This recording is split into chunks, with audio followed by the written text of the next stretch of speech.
تبارك وتعالى في القرآن المجيد وكان الله على كل شيء مقتدرا صدق الله العظيم وصدق رسوله النبي الكريم الأمين إن الله وملائكته يصلون على النبي يا أيها الذين آمنوا صلوا عليه وسلموا تسليما الصلاة والسلام عليك يا سيدي يا رسول الله وعلى آلك وأصحابك يا سيدي يا حبيب الله الصلاة والسلام عليك يا سيدي يا نور الله وعلى آلك وأصحابك يا سيدي يا خاتم النبيين بندہ پروردگارم امت احمد نبی دوست دار چار یارم تابع اولاد علی مذہب حنفی ادارم ملت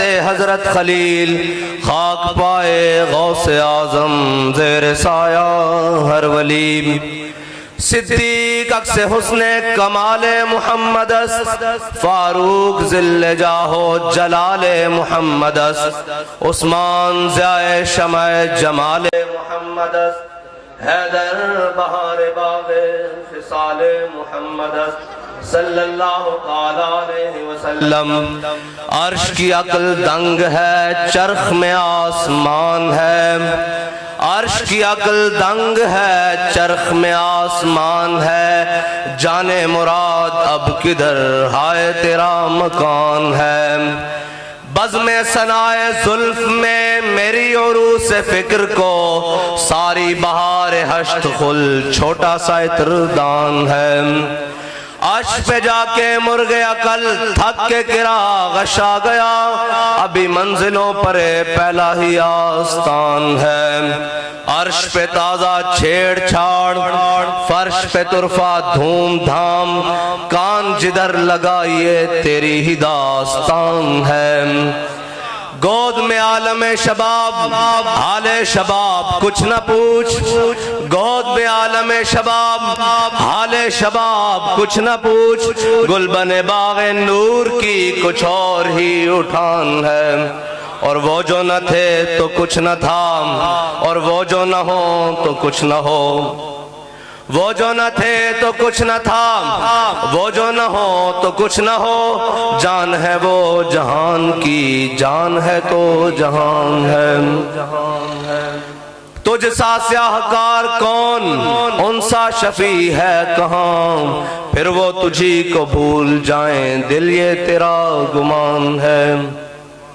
اور بابا جی اعلیٰ حضرت کے شعر پر آ کر مست ہو جاتے تھے مست مکمل وہ کہتے تھے پیش نظر وہ نوبہار اور دل ہے سجدے کو بے قرار روکیے سر کو روکیے ہاں یہی تو امتحان ہے معزز سامعین محترم سٹیج پر جلوہ گر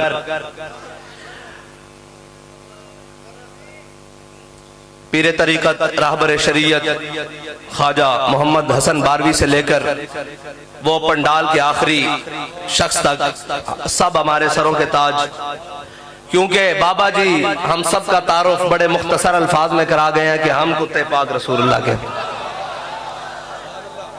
ہمارا ایک ہی مقصد ہے کوئی سابقے ہوں یا لاحقے ہوں ہمارا ایک مقصد ہے کہ ہم نے حضور سے وفا کرنی کیسے ہے اور وفا کا مطلب ہے کیا جو حضور سے کرنی ہے ملتا ہے کیا ایک بار مدینے میں جا کے دیکھ اور جب وفا ہو جائے مالک قبول کر لیں تو پھر کیا ملتا ہے یہ بابا جی کی زندگی یہ وہ سٹیج ہے جس پر بابا جی تسلسل کے ساتھ کافی مرتبہ آپ نے یہاں تقریر کی ہے اور آتے رہے لیکن مجھ نکمے کو بس ایسے ہی اقبال کہتا ہے نا عشق کی ایک جس نے کر دیا کام تمام تو مجھ نکمے کو فوراً لا کر کھڑا کر دیا گیا ہے میں ان بزرگوں کی موجودگی میں بولنا بہت مشکل سمجھتا ہوں لیکن پھر بھی کام ہے ان کے ذکر سے یوں ہوا یا یوں تو بابا جی فرماتے تھے حضور سید عالم صلی اللہ علیہ وسلم سے وفا کرنی کیسے ہے وفا کرنی ایسے ہے کہ ہمارے آقا و مولا صلی اللہ علیہ وسلم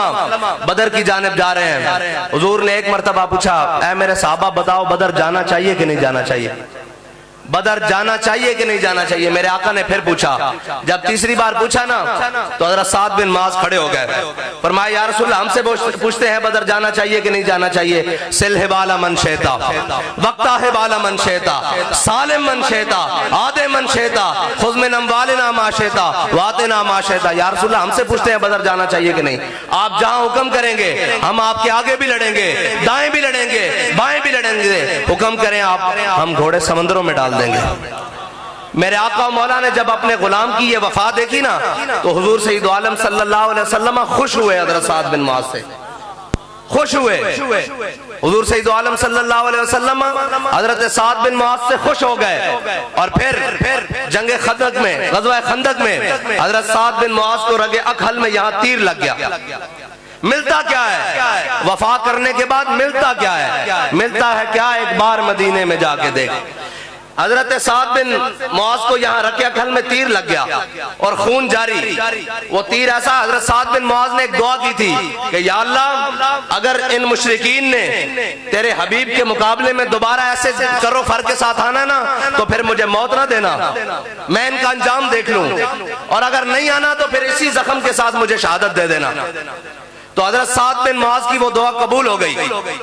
حضرت سعد بن معاذ کا زخم کھل گیا، اور حضور سید عالم صلی اللہ علیہ وسلم نے حضرت سعد بن معاذ کا خیمہ، جو زخمیوں کے خیمے تھے ان میں سے حضرت سعد بن معاذ کا خیمہ اٹھوا کے مسجد نبی کی سین کی ایک نکر میں لگوا دیا، حضرت سعد بن معاذ کا خیمہ۔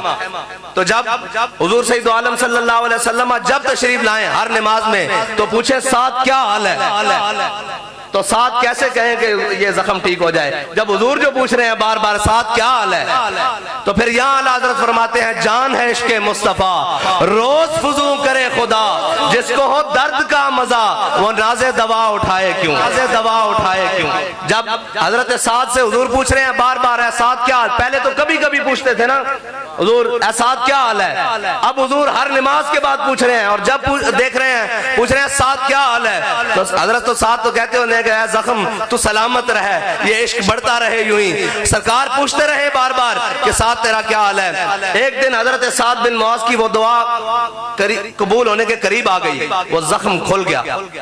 اب وفا کرنے کا صلہ مالک دینے آ رہے ہیں، ذرا دیکھیے گا کیا کہ ملتا ہے کیا، ایک بار مدینے میں جا کے دیکھ۔ حضور سید عالم صلی اللہ علیہ وسلم نماز کے لیے تشریف لائے تو ایک صحابی نے عرض کی یا رسول اللہ حضرت سعد بن معاذ کا وہ زخم کھل گیا ہے۔ حضور سید عالم صلی اللہ علیہ وسلم خیمے میں تشریف لے گئے تو دیکھتے ہیں حضرت سعد بن معاذ کا خون جاری ہے۔ صحابہ کہتے ہیں حضور سید عالم صلی اللہ علیہ وسلم بیٹھ گئے، جب حضور بیٹھے تو حضرت سعد بن معاذ کا وہ زخم والا ہاتھ حضور نے اٹھا کر اپنے سر اقدس پر رکھ دیا ایسے۔ ملتا ہے کیا، ایک بار مدینے میں جا کے دیکھ، وہ زخم کھل گیا۔ حضور سید عالم صلی اللہ علیہ وسلم کے چہرہ انور سے حضرت سعد بن معاذ کا خون بہ رہا ہے، داڑھی میں سے بہ رہا ہے، زلفوں میں سے بہ رہا ہے۔ صحابہ پیچھے کرتے ہیں، حضور اٹھا کے پھر رکھ دیتے ہیں، پھر پیچھے کرتے ہیں، پھر اٹھا کے رکھ دیتے ہیں۔ بتا رہے ہیں سعد تو نے ہمیں اس وقت میں خوش کیا تھا جب ہم پوچھ رہے تھے بدر جانا چاہیے کہ نہیں چاہیے، آج دیکھ ہم تیرا خون بھی اپنے چہرے پر لے رہے ہیں۔ ملتا ہے کیا، ایک بار مدینے میں جا کے دیکھ۔ حضور سید عالم صلی اللہ علیہ وسلم نے حضرت سعد بن معاذ کا خون اپنے چہرے پر لے لیا، پھر اسی زخم سے حضرت سعد بن معاذ کی شہادت ہو گئی۔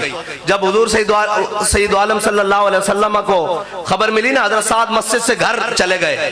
جب آتا ہے کہ گھر والے لے جاتے ہیں آخری وقت میں کہ جناب اب ہم خدمت کریں گے، تو حضور سید عالم صلی اللہ علیہ وسلم کو جب خبر ملی کہ حضرت سعد بن معاذ اس دنیا سے تشریف لے گئے ہیں تو حضور سید عالم صلی اللہ علیہ وسلم اتنی تیز چلے کہ صحابہ کہتے ہیں ہم نے پہلے حضور کو اتنی تیز چلتے ہوئے نہیں دیکھا کہ ہماری جوتوں کے تسمے بھی ٹوٹ گئے۔ جب وہاں پہنچے تو حضور سید عالم صلی اللہ علیہ وسلم نے بڑے احتیاط سے پاؤں رکھے، ایسے احتیاط سے۔ صحابہ نے پوچھا یا رسول اللہ یہ کیا طریقہ کار ہے؟ فرمایا اللہ نے 70,000 فرشتے حضرت سعد کا جنازہ اٹھانے کے لیے آسمان سے بھیج دیے ہیں، تو میں زندہ باد یا رسول اللہ یا رسول اللہ یا رسول اللہ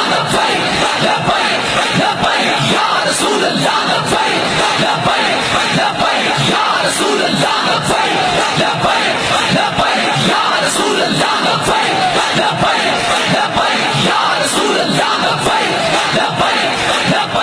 پوچھا یا رسول اتنی تیز چلنے کی وجہ، آپ نے اتنے قدم مبارک تیز کیوں رکھے؟ فرمایا اللہ نے 70,000 فرشتے سعد کے جنازے کے لیے بھیجے ہیں، مجھے ڈر تھا کہ کہیں وہ فرشتے سعد کو غسل دینے کے لیے آسمان پر نہ لے جائیں۔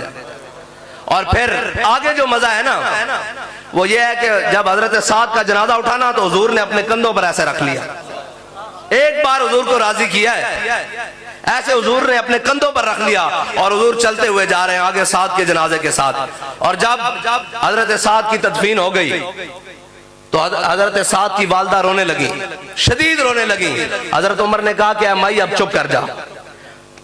تو حضرت حضور سید عالم صلی اللہ علیہ وسلم نے فرمایا عمر ہو سکتا ہے قیامت تک رونے والیاں مکار کریں، سعد کی ماں مکار نہیں کر رہی، یہ سچا رو رہی ہے۔ جب ان کی زارو قطاری حضور نے دیکھی نا تو فرمایا سعد کی ماں اب چپ کر جا، اب چپ کر جا، ملتا ہے کیا ایک بار مدینے میں جا کے دیکھ۔ فرمایا سعد کی ماں اب چپ کر جا۔ انہوں نے کہا یا رسول اللہ کیوں؟ فرمایا رب آج تک کسی کو ہنستے ہوئے نہیں ملا، تیرے بیٹے کو ہنستے ہوئے ملا ہے۔ ایک بار حضور کو مسکرایا، خوش کیا، رب بھی ہنستے ہوئے ملا۔ فرمایا رب آج تک کسی کو ہنستے ہوئے نہیں ملا، تیرا بیٹا جب پہنچا ہے ساتھ تو اس کو ہنستے ہوئے ملا ہے، ملتا ہے کیا ایک بار مدینے میں جا کے دیکھ۔ وہاں جو بھی کوئی عمل اخلاص کے ساتھ لے کر آئے، حضرت عقیل انصاری غزوہ تبوک میں حضرت صدیق اکبر پورا مال لے آئے، حضرت عمر آدھا مال لے آئے، بڑے بڑے صحابہ حضرت عثمان غنی نے سونے چاندی کے انبار دیے، اونٹوں اور گھوڑوں کی قطاریں دی، حضرت عقیل انصاری 2 کلو کھجور لے آئے۔ کوئی اخلاص کے ساتھ لائے اس بارگاہ میں قبول ہوتا ہے۔ حضرت صدیق اکبر کا پورا مال، حضرت جناب عمر کا آدھا مال، حضرت عثمان غنی کے سونے چاندی کے انبار، سارا کچھ ڈھیر لگے ہیں۔ حضور سید عالم صلی اللہ علیہ وسلم کی بارگاہ میں حضرت عقیل انصاری نے 1 کلو کھجور پیش کی۔ پوچھا اے عقیل یہ کہاں سے لائے ہو؟ کہا یا رسول اللہ ایک یہودی کے ساتھ سودا کیا، ساری رات اس کا کنواں چلاتا رہا، اس کی فصل کو پانی دیا، صبح 2 کلو اس نے کھجور دی، 1 کلو میں اپنے اہل و عیال کو دے آیا ہوں، 1 کلو آپ کی بارگاہ میں لے آیا ہوں۔ کوئی اخلاص کے ساتھ لائے، صحیح اخلاص ہونا شرط ہے۔ یہ ضرورت نہیں کہ وہ کوئی جناب وہاں کھڑے ہو کر کسی مقام پہ کھڑے ہو کر کوئی کرے، اخلاص کے ساتھ تو 1 کلو کھجور بھی قبول ہو جاتی ہے۔ کوئی لائے صحیح وہ اخلاص۔ حضور سید عالم صلی اللہ علیہ وسلم نے وہ کھجور پکڑی اور پورے مال کے، حضرت صدیق اکبر کے پورے مال پر 1 دانہ رکھ دیا، حضرت عمر کے آدھے مال پر 1 دانہ رکھ دیا، حضرت عثمان غنی کے سونے چاندی کے انبار پر مال رکھ دیا، اور صحابہ نے جو کچھ بھی پیش کیا سب کچھ رکھ دیا۔ ملتا ہے کیا ایک بار مدینے میں جا کے دیکھ۔ بس وہ اخلاص ہمیں اپنے اندر پیدا کرنا ہے، جس کے بارے میں اقبال نے کہا کہ اخلاص عمل مانگ نیا گانے کہن سے، شاہاں چے عجب گربہ نوازن گدایاں را۔ اقبال کہتا ہے وہ اخلاص مانگ جو اخلاص تیرے بڑوں کے پاس تھا، جو اخلاص ان نفوس قدسیہ کے پاس تھا جنہوں نے نہ رات دیکھی، نہ دن دیکھا، نہ شب دیکھی، نہ صبح دیکھی، نہ مشرق دیکھی، نہ مغرب دیکھی، نہ شمال دیکھی، نہ جنوب دیکھی۔ اقبال کی زبانی پھر انہوں نے کیا کیا؟ کہتا ہے محفل کون و مقام سحر و شام پھرے، لے کے میں توحید صفت جام پھرے، کوہ میں دشت میں لے کے تیرا نام پھرے، تیرا نام پھرے۔ وہ کوئی اخلاص لے کر آئے تو لوگ کہتے ہیں جی بلندی نہیں ملتی، عزت نہیں ملتی۔ میں نے کہا جی ہم نے تو چھوٹی عمر میں بہت بڑی بڑی چیزیں دیکھ لی ہیں۔ اسلام کے ساتھ جو جڑ جائے گا، جو جڑ جائے گا، اسلام نہیں کہتا کہ ہاں جی چودھری صاحب تسی آؤ تہاڈی لوڑ ہے، آؤ جناب پیر صاحب تہاڈی لوڑ ہے، آؤ جناب اسلام تک چن لیندا، جڑا نال لگ جائے اس نو عمر بنا دیندا۔ اور جے ابو لہب وچ رہندے بیگانہ رہے تو اس نو تبت یدا ابی لہب و تب کر دیندا۔ اے اسلام کی خاصیت ہے۔ وہ نہیں ویکھدا بڑے چودھری تے پیر وڈیرے کونن، وہ کہندا میرے نال لگ، آج قربانی دے، آج نال کھلو، کل نہیں دینا نا۔ اور اقبال کہندا بلال از حبش، صہیب از روم، سلمان از فارس، ابو لہب از مکہ چبل اجابیس۔ اقبال کہندا اسلام کسی دے پیراں سے نہیں پیندا کہ آ کے دین دا کام کرو۔ وہ نہیں کہندا جناب پیر صاحب تسی باہر نکلو، وہ تا ویل چیئر تے بندہ بیٹھا ہوئے فیض آباد پہنچا دیندا۔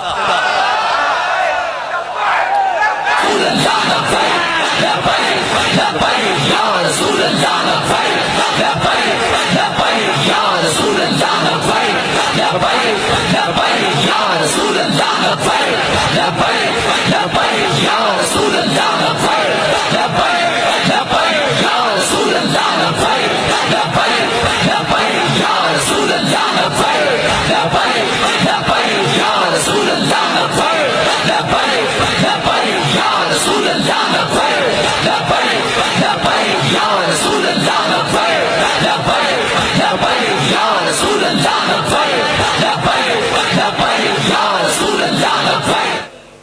اخلاص دیکھدا، اسلام اخلاص دیکھدا، اور جو کوئی خلوص لے کے آ جائے پھر انہوں قبول کر لیندا. ورنہ بہت سارے ہزاراں آن گے، ملازم بھی آن گے، برک ہو جائے گا. ایک ممتاز قادری ہے نا، اے ہونوں دے عرص تے ہو کے آیا، مٹے نامیوں کے نشان کیسے کیسے، زمین کھا گئی آسمان کیسے کیسے. آؤ میرے نال برے صغیر دا سب نالو قدیم قبرستان ہے مگلی دا ٹھٹھا. اس تو بعد جناب میانی صاحب آؤ تے بڑے بڑے ایڈی ایڈیاں تختیاں بھریاں، القابات ہی نہیں مٹ دے، کوئی پتہ نہیں کون لیٹے آئے تھے، مٹ جاندیاں، قبراں بھی مٹ جاندیاں. قیامت تک جے کوئی اپنا نا زندہ رکھنا چاہندا نا تو اس نا نو اپنے نو حضور دے نال منسلک کر دے، حضور دی محبت نال گم کر دے.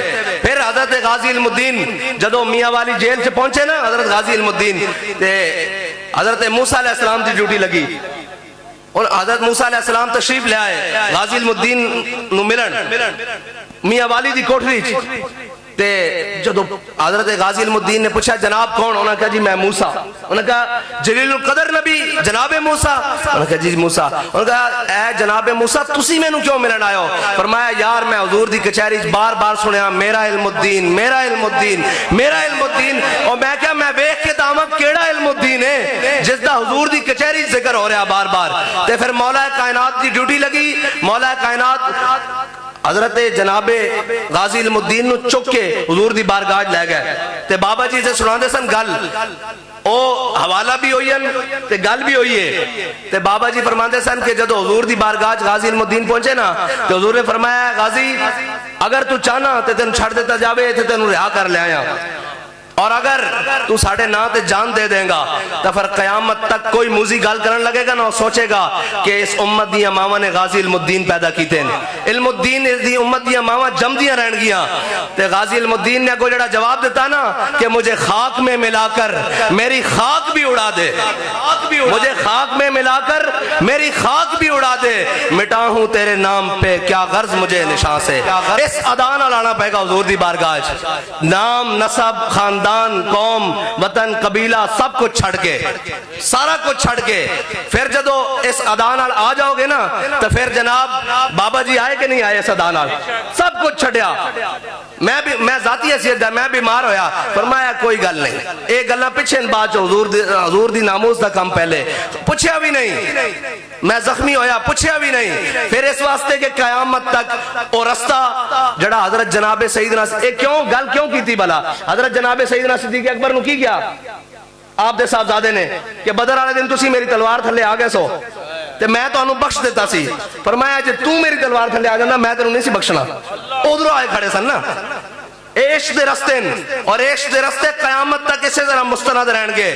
مستند رستے وہی مانے گئے جن سے ہو کر تیرے دیوانے گئے، لوٹ آئے جتنے فرزانے گئے، تاب منزل صرف دیوانے گئے، آہ کو نسبت ہے کچھ اس شاک سے، آہ نکلی اور پہچانے گئے اور پہچانے گئے. اور اعلیٰ حضرت کے ایک شعر کا ترجمہ کر کے میں اجازت چاہوں گا. بہت بڑے بڑے رجال علماء شیوخ بیٹھے ہیں، ان کا وقت ان کا حق پہلے ہے. ہم تو جناب لگے ہی رہیں گے نا، ہم تو سناتے ہی رہیں گے اور آپ سنتے رہیں گے انشاءاللہ. وہ میدان ہو، گھر ہو، ممبر ہو، مسند ہو، کوٹھڑی ہو، ہتھ کڑی ہو، ہر ادا میں انشاءاللہ حضور کا ذکر جاری رہے گا. اور پھر اگر تختہ دار بھی ہو تو کوئی مسئلہ نہیں ہے. اور ویسے بھی بابا جی فرمایا کرتے تھے بر ممبر نہ تما گفت بردار تما گفت. کچھ باتیں ایسی ہیں جو بابا جی کہتے تھے میں راز چھڑی جا رہا ہوں، ہمارے پاس بھی ہیں جو ممبر پر نہیں کر سکتے تختہ دار پر کر سکتے ہیں. نرغہ رہزن سے آتی ہے مجھے صدا، فراز دار سے دیکھ لوں کہیں کاروانے سہر نہ ہو. تو آخری بات اعلیٰ حضرت کی شعر کا ترجمہ کر کے میں اجازت چاہوں گا. اعلیٰ حضرت فرماتے ہیں عرش پہ تازہ چھیڑ چھاڑ. اس کا معنی یہ ہے کہ فرشتے ایک دوسرے کو پوچھتے ہیں تمہیں پتہ لگا ہے بابا خادم حسین رضوی حضور کی ناموس پر پہرا دینے کے لیے فیض آباد جا رہا ہے.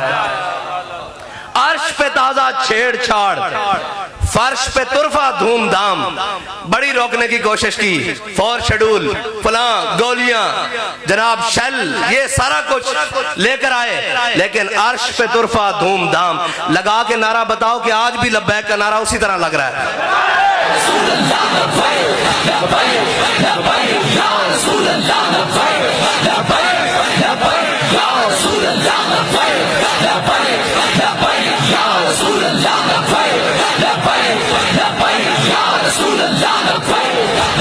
ایک منٹ جی، اس نعرے نو ابو لہب نہیں ڈک سکیا، اس نعرے نو یزید نہیں ڈک سکیا، اس نعرے نو مشرف نہیں ڈک سکیا، نواز شریف نہیں ڈک سکیا، زرداری نہیں سکیا، بابا جی زبان چ اے جناب لمحہ اے نہیں ڈک سکتا، اس نعرے نو کوئی نہیں قیامت تک ڈک سکتا، اے تسی بھول جاؤ، رہے گا یوں ہی۔ بھائی گل سنو، اسی ایتھے صرف ایک مقصد واسطے آیا کہ حضور دا ذکر بلند ہوئے، نعرہ دوبارہ لاؤ، میرے آن دے پیسے پورے نہیں، میرے آن دے پیسے ہیں کہ تسی راج کے نعرہ لا دیو بس۔ لبیک یا رسول اللہ لبیک لبیک